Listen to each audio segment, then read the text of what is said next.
It's not every day that somebody who grew up admiring a band gets to sit in the midst of them and ask them a couple of questions. Hi, I'm Raghu. I'm your host for today's YST's exclusive interview with Agam. Thank you guys so much for being here. Thanks so much for having us. I'll start with the first question with you, Harish. So, actually all of you, when did the music bug first bite you? And was being in a band something that you all wanted to do from a very early stage? Engineering was not really making sense from the first year. At least for me, it wasn't. Like, you know, I don't know about some of the other guys here. And you know, speaking for myself, I was playing music before I came and met these guys. I was doing some Carnatic music and pure, you know, traditional Carnatic music stuff, and that was what my background was. And all of us were some way or the other connected to music before we all met. Yeah. See, leave alone. I mean, I didn't know what a band was for a very long time, to be honest. Like, like one of the other bandmates of us would say, I knew what orchestra was.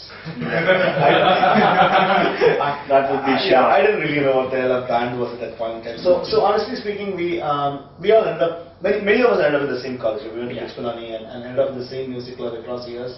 And we started playing music, and sometimes to escape your own inability to do well in your tests, or sometimes an excuse to actually say, oh, I'm not studying, but still I'm doing something very important, which is like... There are at least 50 people on campus who are caring about what you're doing on stage. Yeah, playing a music night where, you know, typically people who are dancing for your music are actually not dancing for your music. They're singing their own song and dancing. But still, it gives you that illusion. But it still means to come together as a group and try to kind of understand, get the group dynamics going and play music together, kind of spend a lot of time as a group together, right? Sometimes that's how a band sort of takes its shape. When people get together without realizing that they're actually formed a small group, and you start doing stuff together, probably jamming up. You know, sometimes even have discussions about what music you like, and sometimes what sucks and what doesn't. Yeah, most of them that's what happens. So that is how I would imagine. Like, you know, we all started probably 10 years behind me. Like, see, basically it was me and Ganesh. Like, you know, he was like 2 years junior to me in college. So I was in my final year and he was third year or something. I didn't have anything much to do. Not that I had. He didn't have anything to do. So basically that's how we started. And through the years, all these guys had a collective passion to play music, and that's how it started, I would say. So what was the moment of reckoning for Agam as such? You know, when did you want to do this more seriously? So I think there are about 2 to 3 phases of our band in its existence.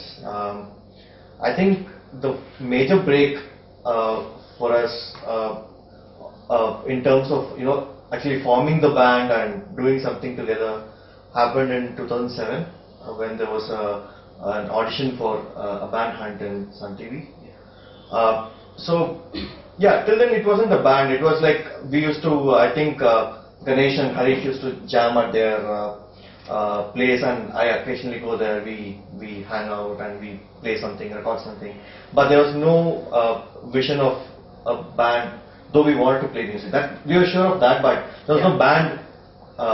The idea of band was never there. Right, and also at that point in time, the time frame that Vicky's talking about, there were bands, but there were mainstream bands were all pretty much playing straight rock and metal, and also a lot of them were playing like really amazing covers. Like the original music especially in Bangalore at that point in time was in its nascency. And people were trying it, but it was not really going through, and opportunities were really few and far between. And so sometimes, this pent-up frustration of ours that we are writing music, we are practicing. Sometimes, by hook or crook, we actually end up sounding half decent. So that is when we say this shit sounds good, but we don't have a place to play it. So so a birthday party or like a wedding, anything is actually fair game, right? Because you want to. We've done that. We're not ashamed of it because anything is fair game because you want to actually go and play some music. So when this band hunt thingy came, we were only thinking about like good quality equipment, like proper mics, and probably like 10 other musicians who are there to audition alongside you who would hear your stuff. So I think that I would imagine is the moment of reckoning for us. Like we just wanted to play some plays because we just haven't been playing. Whichever doors we knocked, either would want us to play some foot tapping music from the 70s by Kishore Kumar. Nobody wanted to hear the stuff that we were doing. So this was an opportunity to go and play it without having to worry what the other guys are going to think or how they're going to respond. So and we did our own song. We did what made sense for us, and we did that, and we got an opportunity to play what we wanted. Right. So that see, especially at that period of your formation of a band, it's critical that you get to do what you want to do because you have nothing to lose really. So this was an opportunity where we actually did a song and we actually didn't know how it's going to sound. We went there for an audition where there were like good sound systems, and we played and we gelled so well together that we thought, okay, this is it. I mean, we have to do something. And the 20 guys, some 50 guys were there. They all came up and said like, that was really nice. Oh, really? And they didn't say that to many bands. I mean, those bands that they said to were actually good bands, pretty good bands. And when they said the same thing to us, we were like, oh, okay. It's like that moment, right? Like, oh, maybe we are making some sense at least. Like this is not the gold standard of what a great band is, but at least we are half decent. So in startup terms, that was your proof of concept. Absolutely. Yes. So if you speak in startup terms, we actually recorded a really sloppy, off the world sloppy home recording of we playing a song with Vignesh wearing a wildlife pant, not Vignesh, TPK wearing a wildlife pant, and Gina's brother who plays percussion for him who wore a kurta with a track pant. I've never seen anybody who does that in terms of any sort of a band or Are you going to call that a proof of concept? No, what I'm trying to say is like we recorded a home video and said we are going to send this to prospective guys who are going to listen. That's what we did. Honestly, that video is what we sent out to the Sun TV guys or like the people who are actually prospectively going to put us in a gig. And it worked, right? It's like, it is that really bad prototype which shows promise. By the way, that's still on YouTube. It's on YouTube. and I don't think we're ashamed of it anymore. At a point in time we were, but now we're not. So considering you brought up that point, you have to show something to the world. See, I mean, nobody's going to put you up there by just the claim that you actually play original music. So we decided it, and that's all we knew. Like a guy who had a camera who came and said, "I'll shoot a video for you." Okay. So we burned a few things with the lighting. And so that was, honestly speaking, that was our first attempt at starting up something and putting it out to the world very bravely. It's an early prototype. We are willing to accept failure, but we had to put it out right at there. And I think that was brave, right? Yeah, looking back, it was not such a bad idea. Even though it was not the best of ideas to do it that way, but it was not a terrible idea either. So now coming to the business end of things, how does I know that you all work, you have day jobs, but then considering Agam as a business unit, how do you sustain it? What's the business model as such? Sure. Okay, before I answer that question, a bunch of these guys are core technical people who are writing code to make a living here, while I have a little more sort of an interest in looking at the business side. Swami is not here today. He's He's the other guy, so he's just trying to find dinner. Honestly speaking, this when we started this band, see, the business of music, right? It has got a much stronger emotional angle than certain other businesses. Like, Yes. every business has an emotional angle. Even if you're running like a software startup, if you're actually doing something like probably something which is like what art galleries, or like, something which is like more towards like a group project like this where everybody sort of comes together. It has a huge emotional angle, and that emotional angle actually many a time weighs down your business acumen. So it has always been really hard to run Agam as. See, we are very proud to say that they're actually a well-sustained. We don't actually pay out of our day job money to run the band. That's been a conscious effort that we've made. Right. So basically, that's what a startup aspires to do. Like you Yes, break in exactly. at some point in time, and then you start looking at profit. It took us 6 years to get there. But the business model of Agam is fairly trivial. I'd say like any band, go play gigs, whoever's paying you money, take the money, give a good show. And as you're doing better, somebody's going to pay you more money, and whether there's opportunistically more money, get more money. So what really happens is in independent music scene, there are two ways of making money. One way is like you brave it, like you spend those 10 years, 15 years, but continue to stick to the style of music that you believe in, and don't really give in to commercial considerations of music, and sweat it out, like spend those years, and eventually one day people are going to stand up to your music and pay you the money that you really deserve. Because in independent music, gigs are the money. Like your CDs and all are ways to get gigs that pay you. At least that's how the economics right now works. So the economics might change tomorrow, right? So basically it is play live music and people come and listen to you, they get entertained and you get paid. That is the model that works in music today. So we cut a path, if I'm allowed to say so, where we believe playing commercial music is important.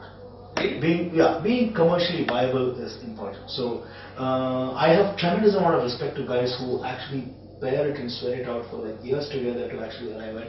So that is also something that we keep in mind when we write our music. So we have very strong opinions in terms of what is the music that individually what we believe in. But when we came together as Agam, we were going and standing at a Hard Rock Affair, for instance, where 500 guys turn up, and if I fail to entertain them for whatever reason, as a principle, we don't believe in making music of that nature. So this is something which in our band scene that people call bordering sellout.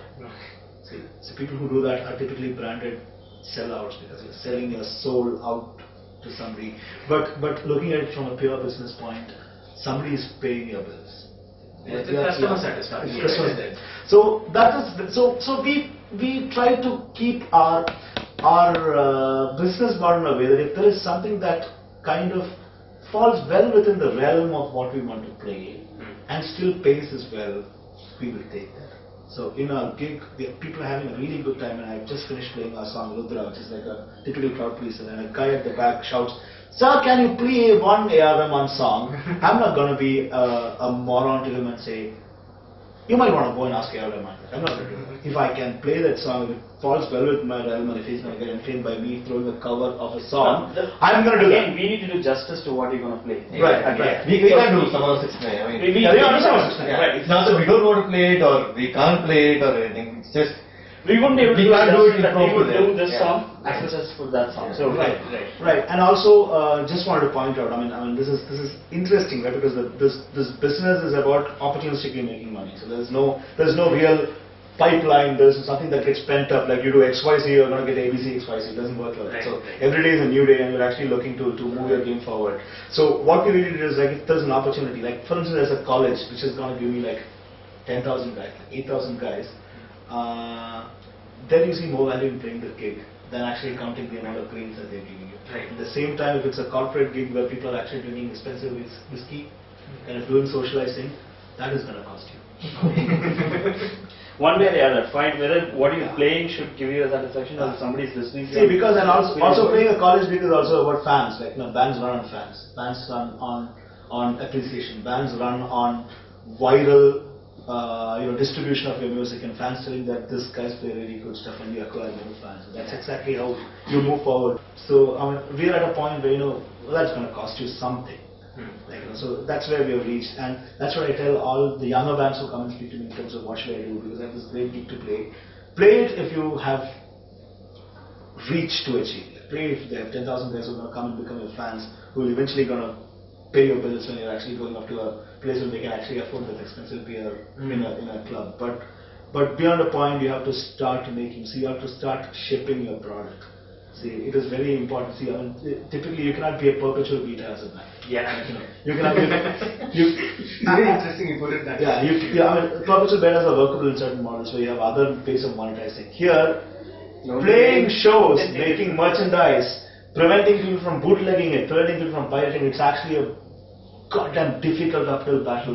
You cannot run on a perpetual beta model. You have to ship at some point. Okay, this is Agam 1.0 and it's gonna cost you X amount of money. That is a decision we made at some point in time in our career and said, if people are not buying your product, then that's a different issue that you're fixing. That's a different. But I have put it out for sale. It is for sale. It is not for charity. So that is a call we made as a band. Like, we gotta make money. And we have to fight it out. Like, just because you're saying you're gonna pay me, nobody's gonna pay you. So you have to work it in a way, kind of push your agenda, make your drawings appropriately. Prove your worthiness. Yeah, prove your worthiness. And so it involves everything that a typical startup goes through, right? You have to knock the right doors, you have to make the right deals, right. Like sugar the pill for the organizer, like, throw something extra. So it's no different from any conventional tech startup or non-tech startup. Running this as a band. Let me tell you, it is not a very lucrative business to be in, at least in India at the moment. There are I wouldn't name them, but there are like 5 bands in this country who are making real sustainable money playing original music. There are a bunch of cow bands which are making unbelievable amounts of money. Total respect to them, but we are talking doing own stuff, like building your own repertoire of songs. There are very few guys who are actually making money that will pay their bills and their families. And I can draw a direct parallel there. Like, it's the difference between services industry and a product. Absolutely. It's very well stated. That's exactly what it is. So yeah, if you're playing to a larger market, which is the cover scene market, their entry barrier is zero. Right? You can hit into right from a really expensive Delhi. South Delhi military man's wedding to something like a corporate event, you have access to everything. The football ground is wide open. It's wide open. It's Yeah. street market, you can play anywhere, and you're playing stuff that people already know. There's very low risk involved, and because you're not writing your stuff, you're not making anything. It's all done. Somebody else has made it, given to you. You're only perfecting it, and it's just going up and doing it, and you can actually make a lot of money. So being a cover band, economics-wise, is pretty awesome option. But like I mentioned, your emotional aspect of you being a musician sometimes starts weighing you down to not go that route and still stick to what you want to. So we are somewhere in that 40th percentile. If we're at the 90th percentile of being emotional, we would be still playing far lesser gigs that pay us. We'll be still playing gigs, but we will be playing far lesser number of gigs that's actually paying us. So I think that is, I mean, whether this country will change and awake to supporting independent music in a big way in the next 5-6 years, I do not know. Things are looking up, but today is not that day. Yeah, so it's not a very happy place to be at. Economically, financially, it is not a very happy place to be. This is your sole bread. Yeah, and if you look at every band that you think probably is doing commercially well, you go and talk to each one of them. Everyone is doing many other things. Please speak to the bands. They will actually dispel a lot of things.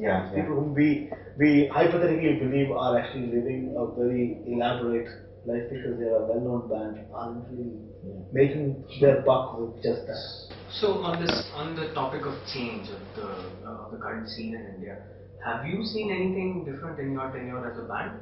Are you seeing, in terms of people coming to concerts, people buying original music and merchandise? Yes, of course. So is there an increase in that? Yes, definitely.